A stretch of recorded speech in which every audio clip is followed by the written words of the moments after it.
In the winter of 1989, when the cold winds of Bulgaria swept across the mountains, I was granted a rare privilege, an interview with Vanga, the blind mystic whose visions had captivated the world.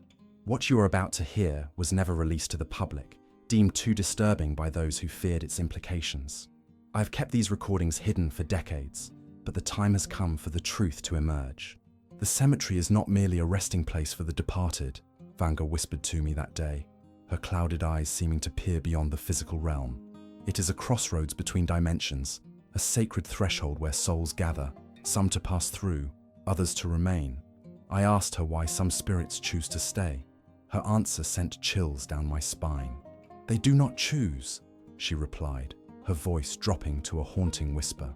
"They are bound by forces beyond their understanding, by emotional anchors that weigh heavier than any gravestone.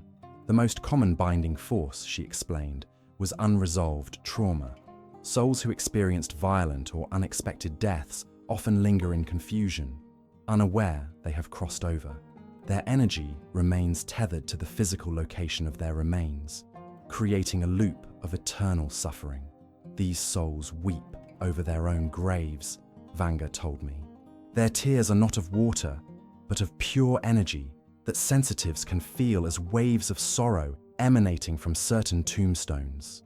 They watch their loved ones visit, unable to communicate, trapped in a state of perpetual longing." Another powerful binding force is guilt.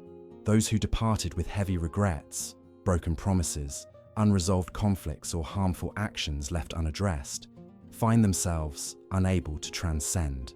Their spiritual energy forms chains that anchor them to the physical world, particularly to their burial sites. "The weight of guilt," Vanga said, "is heavier in death than it ever was in life. Without the distractions of physical existence, these emotions become all-consuming. Perhaps most heartbreaking are those bound by attachment, parents who could not bear to leave children behind, lovers separated by death who wait eternally for reunion, individuals whose identity was so deeply rooted in earthly existence that they refuse to accept their transition. Love is the strongest force in the universe," she explained, "but when it becomes possessive or fearful, it can imprison a soul between worlds for centuries." As our conversation deepened, Vanga revealed something particularly disturbing about certain ancient cemeteries. Some souls remain trapped not by their own emotional states, but by unfinished spiritual contracts, missions or purposes left unfulfilled when death came unexpectedly.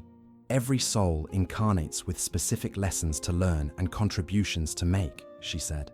"When life ends prematurely, leaving these spiritual agreements unfulfilled, the soul may remain earthbound, desperately seeking completion of what was started. These spirits often manifest as restless energy, moving between graves, approaching visitors who might help them complete their unfinished business. They are not malevolent," she insisted, "merely lost and searching for resolution. They are like students forced to leave an exam unfinished," Vanga explained. "They cannot move forward until they have answered all the questions life presented to them." The most concerning aspect, however, was her revelation about deliberate spiritual imprisonment.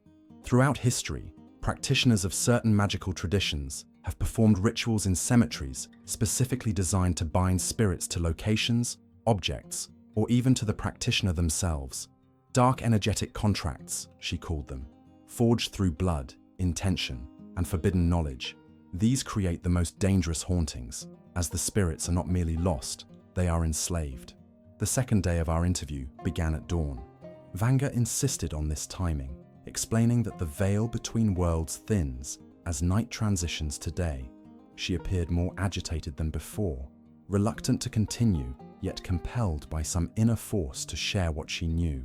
"There are rituals," she began, her voice barely audible, "performed in the shadows of forgotten headstones, that create spiritual prisons more binding than any earthly confinement."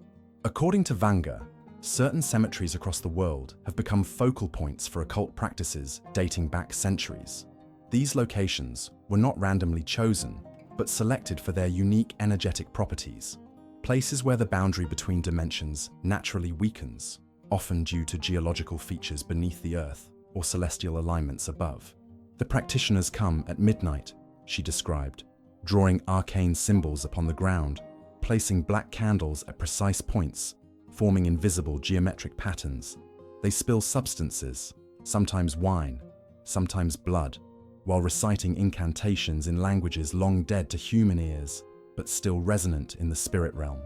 These rituals, performed repeatedly over decades or even centuries, create what Vanga called energetic fractures in the cemetery grounds.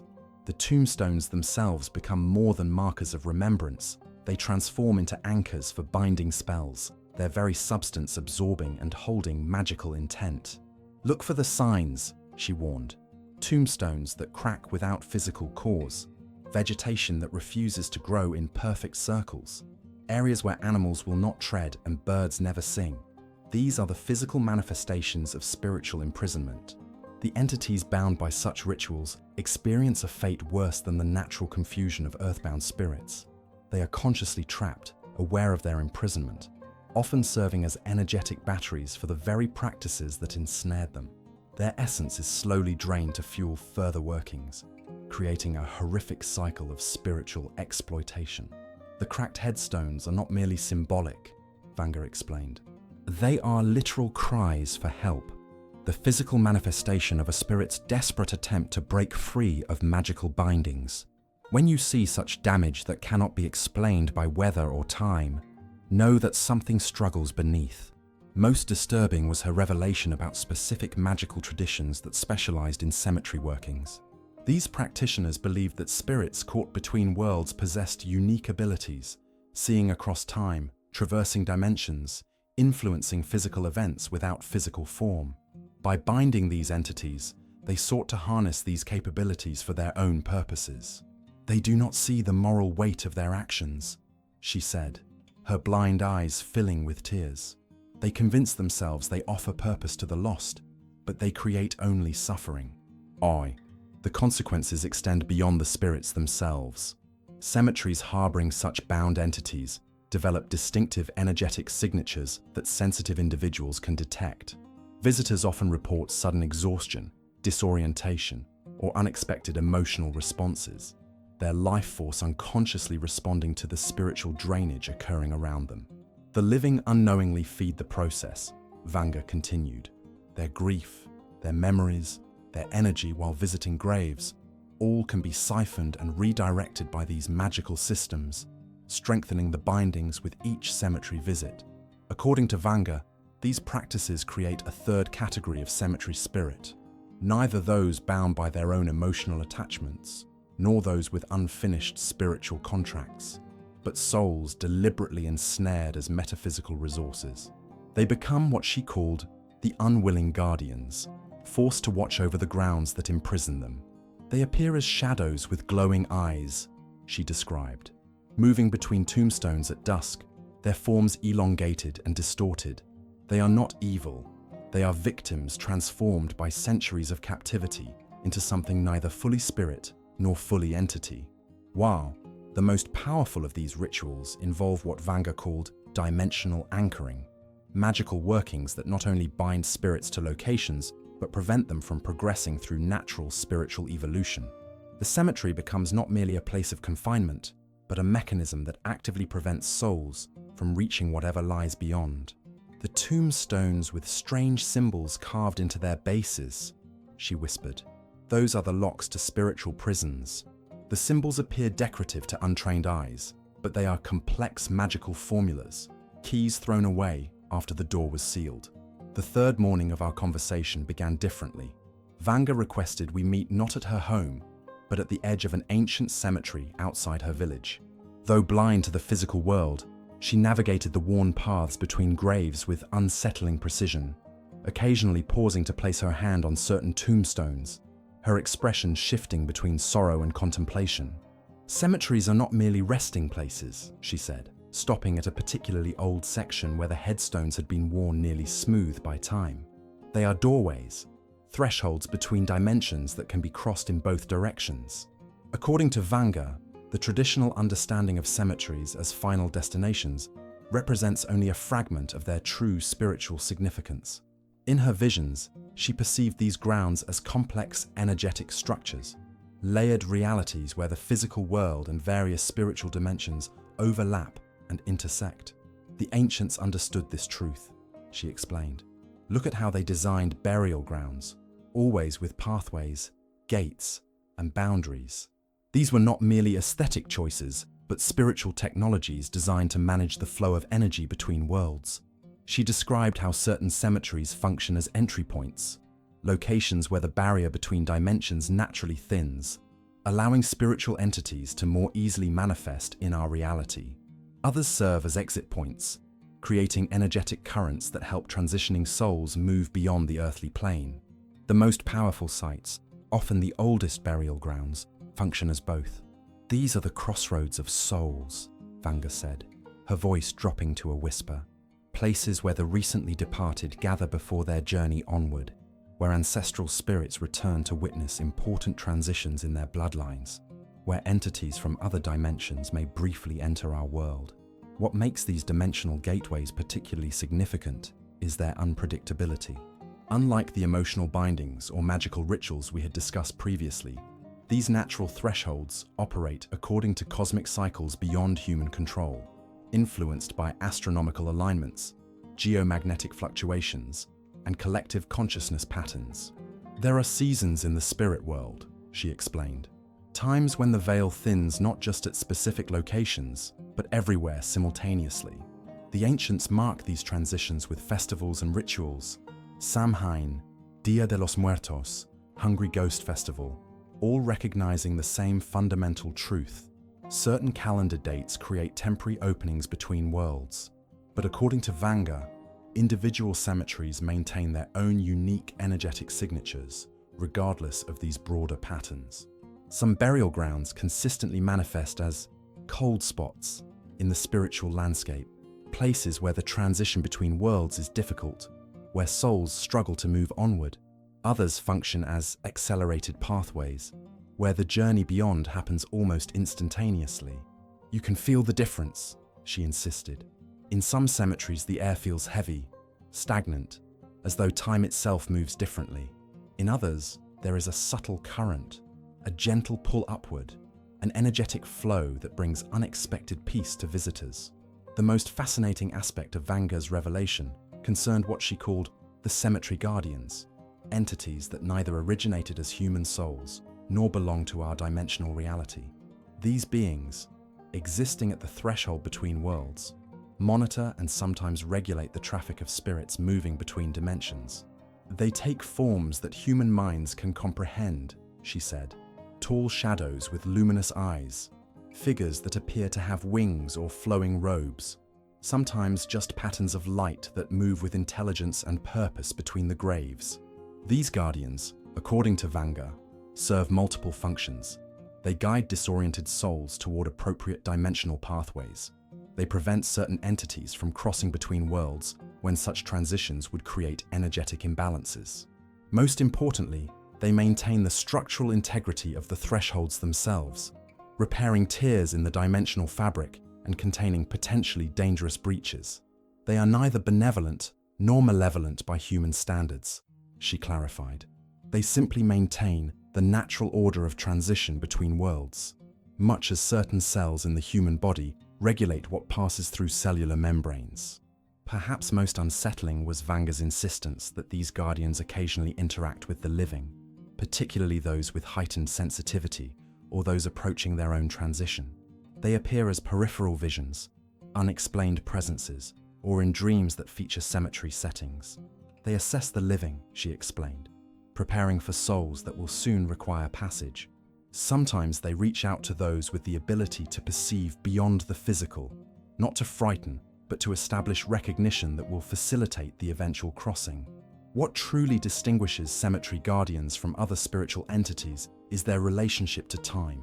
According to Vanga, these beings perceive past, present, and future simultaneously, existing at a cosmic crossroads where all timelines converge and separate. This is why prophecy often comes to those who meditate in ancient burial grounds, she said. The guardians sometimes share glimpses of their perspective, not intentionally, but through the natural resonance that occurs when consciousness touches the threshold between dimensions. As darkness began to fall, Vanga became increasingly agitated, insisting we leave before nightfall fully descended. The gates swing both ways, she warned, and not everything that passes through means well. Our final day with Vanga began in silence.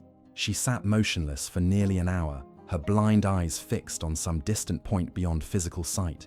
When she finally spoke, her voice had changed, deeper, more resonant, as though multiple voices harmonized within her single form. "Every cemetery contains a library," she began. "Not of books, but of souls. Each grave holds not just remains, but complete records, the accumulated wisdom, experiences, and unspoken truths of every life that has returned to Earth." According to Vanga, the true purpose of cemeteries extends far beyond mere disposal of physical remains or commemoration of the departed.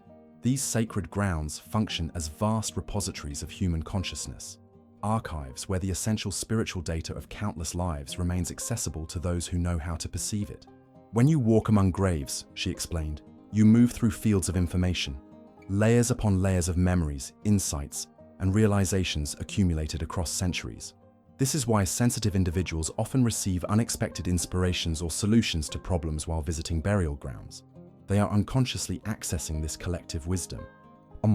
The most profound revelation concerned what Vanga called the cemetery consciousness, a unified field of awareness that emerges from the combined spiritual imprints of all those interred within a particular location.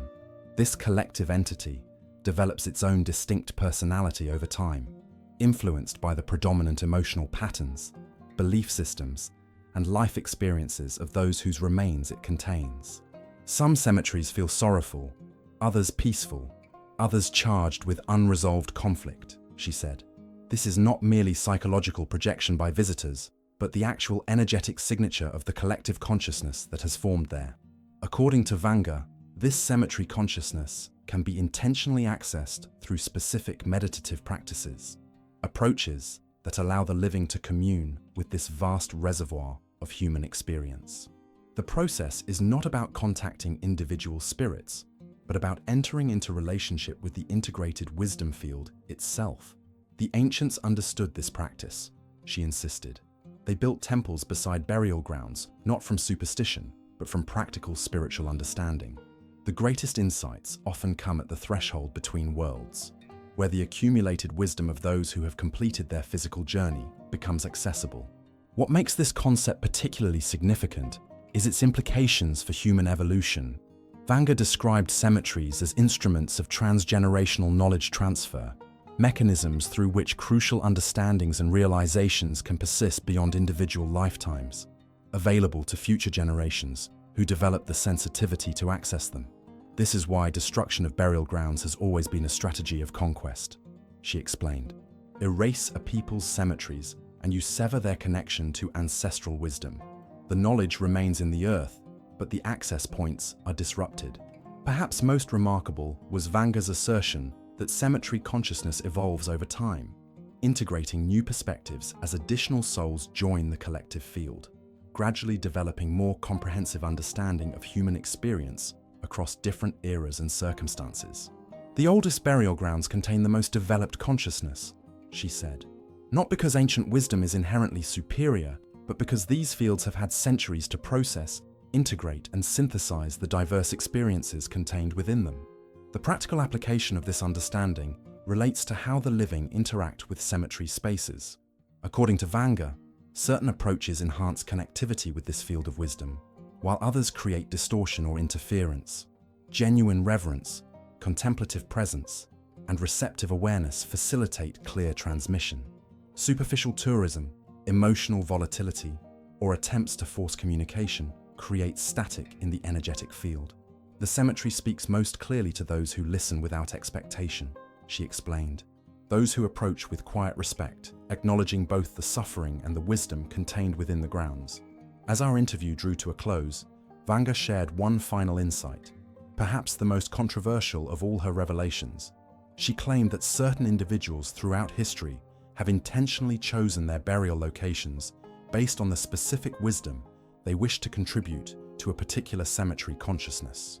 Great philosophers, spiritual teachers, and healers have sometimes requested burial in specific grounds, she said, not from ego or attachment to place, but from understanding that their life experience would complement and enhance the existing field of consciousness there, creating a more complete library of wisdom for future generations. In her final words to me, Vanga issued both a warning and an invitation. "The cemeteries of the world are changing," she said. "As humanity enters new stages of awareness, these repositories of consciousness are being activated in unprecedented ways. Those with the sensitivity to perceive beyond the physical will increasingly find themselves drawn to these grounds, not from morbid fascination, but from unconscious recognition that crucial wisdom for navigating our collective future is stored there." She paused, her expression becoming urgent. "But remember, wisdom and deception can occupy the same space. Not all that speaks from beyond has evolved beyond human limitation. Discernment remains essential, even at the threshold between worlds." With these words, our extraordinary interview concluded, its contents deemed too disruptive to conventional understanding to be released to the public.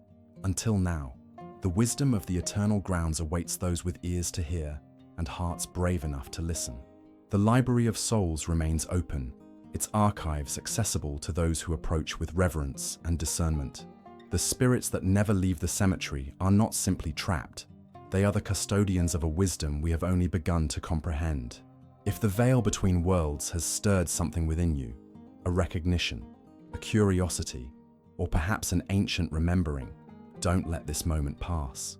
Subscribe now to continue our exploration of hidden spiritual truths that mainstream sources have long suppressed. What cemetery wisdom resonated most deeply with you? What experiences have you had at these sacred thresholds? Share your story in the comments below. Your insight may be exactly what another seeker needs to hear. Remember, the wisdom of the ancients spreads only when brave souls like you choose to engage. Subscribe, comment, and join our growing community of truth seekers walking between worlds. The spirits are watching, the guardians are waiting, and the next chapter of revelation begins with your decision right now.